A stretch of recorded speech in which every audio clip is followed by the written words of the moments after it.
Everyman Driver Nation, what's going on? Welcome back. I'm Dave Erickson. Thanks so much for joining me this week. I am wrapping up my time with this 2018 Volvo S90. It comes in two trim levels, three powertrains, Momentum and Inscription. We have the Inscription. There's also a T5, T6, and T8 plug-in hybrid version. We have the T6.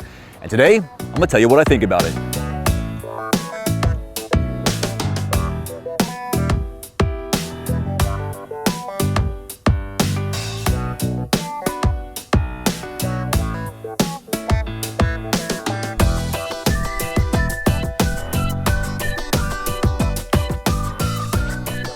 So what's new this year with the S90? Well, for one, the wheelbase. The S90 models are the long wheelbase body style that was previously unavailable here in the United States. The regular wheelbase is no longer offered. So now you have this one, which I know a lot of people commented before in my Just Arrived video, so that's the answer. The other new element for 2018 is the addition of the T8 in this lineup, the T8 plug-in hybrid.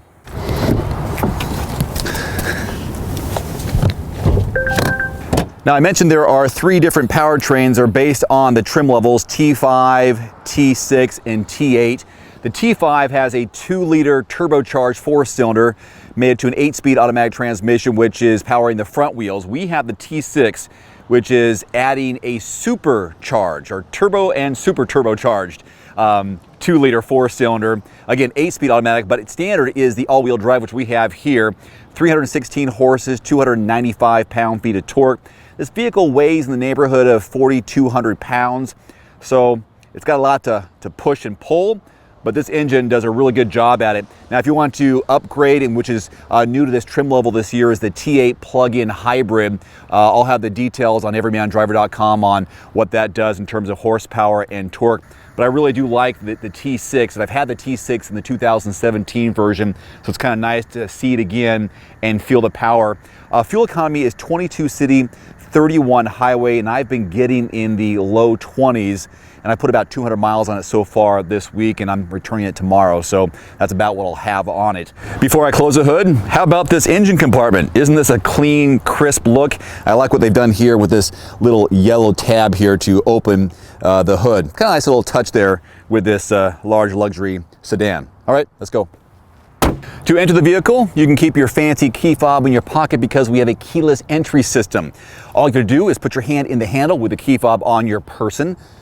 Hand in the handle, side mirrors open up, the vehicle is unlocked, close it up.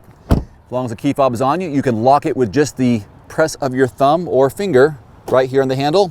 This closes up and you know you're locked. The same thing with the back door. Hand in the handle, unlocks. Isn't that pretty cool? I mean, sometimes it's just a matter of doing the front door, but they have it on both doors. Same thing. Key fob's on me, open up, press it. This closes up and you know you're locked. I mentioned the S90 has a longer wheelbase. It's 120.5 inches, and normally you get a set of 19-inch wheels on the S90, but with our Inscription, we've got 20s. One of the extra features with the Inscription trim level is active bending lights, which turn with the steering wheel when you go around corners. I really like that feature. We also have LED headlights with Thor's hammer, daytime running lights, and auto high beams.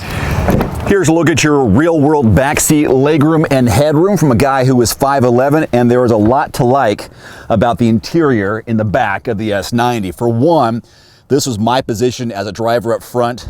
It's almost like I'm in first class because someone could actually get in front of me and make it across to the other back seat. This is fantastic. There's no question about it. Headroom, really good as well. And I love the panoramic sunroof that they included here.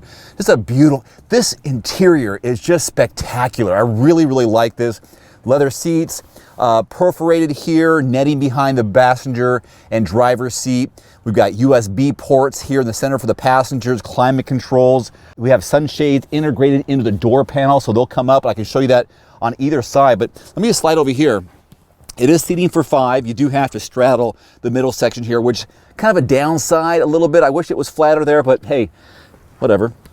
This is really cool. Let's say you want to adjust the front passenger seat from the back. You can do that with the controls here on the door. So I can slide the person's seat forward, slide it back if they need some more room. Maybe someone's getting in, you want to give them some more room, and tilt the seat, front and back.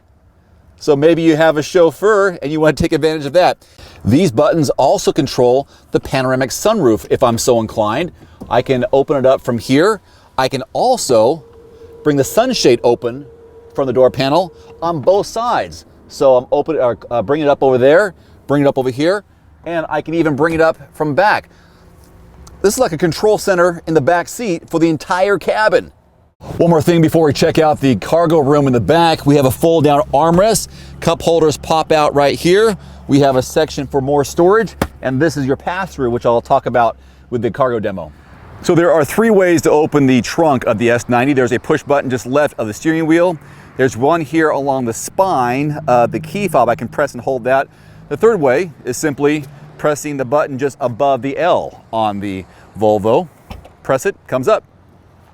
Now, I was really surprised at the number being so low on cargo volume, 13.5 cubic feet.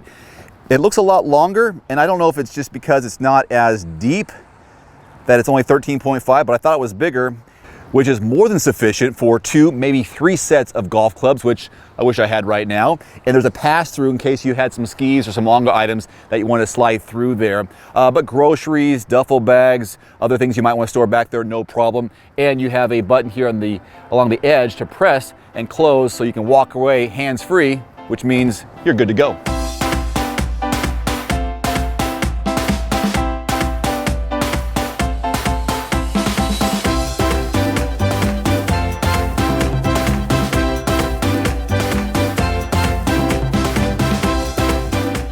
All right, let's go handheld and I'll show you the inside of this luxury sedan. Tell you what I think about it, what you might be interested in. So here's how you start it up. Turn the dial over here. There's no push button start. Let's start here on this beautiful infotainment touchscreen, which you can swipe left and right. And here you've got your different safety options: cross traffic alert, distance alert, lane keeping aid, auto start stop, parking in and out. Got your cameras around the vehicle. I love this 360 view. You can even change these lines here to have them there or not. Take them off, so they're gone now. This is kind of your master button going back to home. Swiping between. And here it has Apple CarPlay and Android Auto capability. I have my phone. It was hooked up earlier today. You can read the performance of the vehicle, the sound experience, which you have to try out. This concert hall is like an echoing experience inside the vehicle. You can change it to a studio, individual. So much fun options to work with here with intensity. Isn't that cool? And obviously you can see down below you've got your climate control. So if I hit the 81, I can easily scroll down, up and down to adjust the temperature, close out. Because it's kind of chilly outside right now, I've got heated steering wheel, heated seats. There's also ventilated seats for both the passenger and driver, so they can adjust that individually. But here on the steering wheel, the mounted controls, this, which I kind of don't like this. This is something I have to have a criticism on, because unless you know the car, which I guess over time you will, you can't tell if this is volume or not. And this actually is the volume, so I can turn the volume up here. It's adjusting there. But that's your volume and your tuning control. This is like a page for info, which you'll see there in the bottom part of the instrument cluster. Over here is fun, and I'll show you this when we drive. There's a pilot assist. There's also, there it is, pilot assist. And you also have the adaptive cruise control. The pilot assist basically drives the car itself with the steering, and you can adjust the speed too while you're driving. And here's the distance between you and the car in front of you as I'm adjusting it there. I really like this. Is one of the most fun things to play with while you're driving. Down here is the drive modes. I'm going to press this in, then roll the bar here.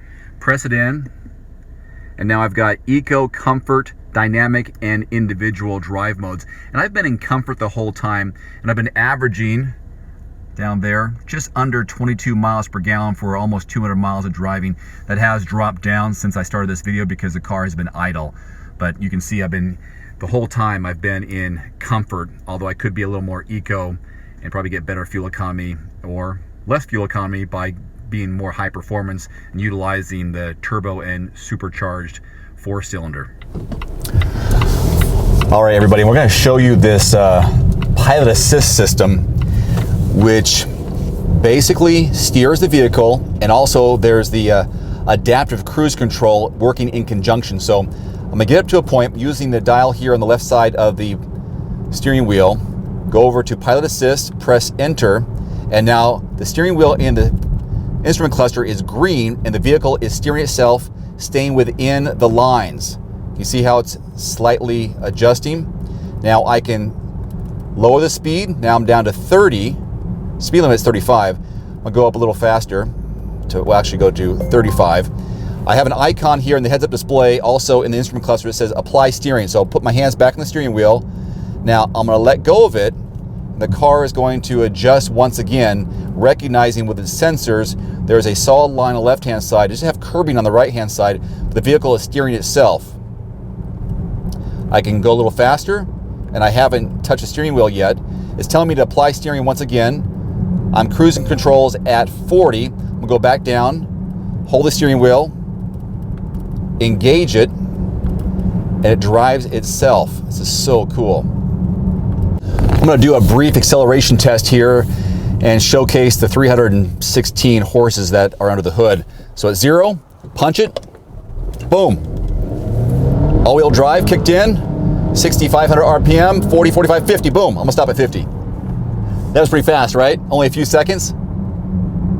That was nice. And I got the heads-up display, shows me what the speed limit is in the area that I'm at, and it adjusts, the speed limit sign in the heads-up display adjusts based on new zones that I encounter. So it's got like a speed limit sign recognition sensor up there. So it lets me know right now I'm in 35 mile per hour zone and I'm going 33 miles per hour. I'm not sure what other people say about the ride and handling, but for me, it responds quickly to my touch. There is a small body roll in it, not a whole bunch. One thing I have noticed though, I was at a shopping center the other day, and getting in and out of parking spots is a little bit challenging with this longer vehicle. And I think the turning radius needs some help, but I don't know if you can really adjust that. But I found that using the backup camera as well as the sensors around the car, that I can get out of it just fine, because it gives me a little alerts that I might be getting close to something. There was one where I was backing up, there was a pickup truck behind me, there's a big vehicle to my left, and I had some hard time getting back and forth out of it. But hey, just one of the daily experiences that you'll come up across when you're driving this too. It's got blind spot indicators that go off in the side mirror, so if someone's in my blind spot, I'll see it in both sides. Comfort-wise though, not much can beat the interior and seats of this Volvo. I really like it, and I can see myself doing long road trips because of all the different upgrades with this vehicle. So the MSRP here on this 2018 Volvo S90 is $54,100, but we have the Inscription trim level, a couple of packages, those 20-inch wheels. Right here, nearly $70,000. And that $70,000 mark may seem intimidating, but so much great quality, inside, outside, ride comfort, power under the hood, safety. It's definitely worth a look and absolutely a test drive. Thanks again to Volvo for the press loan this week, and thank you for watching and subscribing. Drive safe. We'll see you next time. Adios.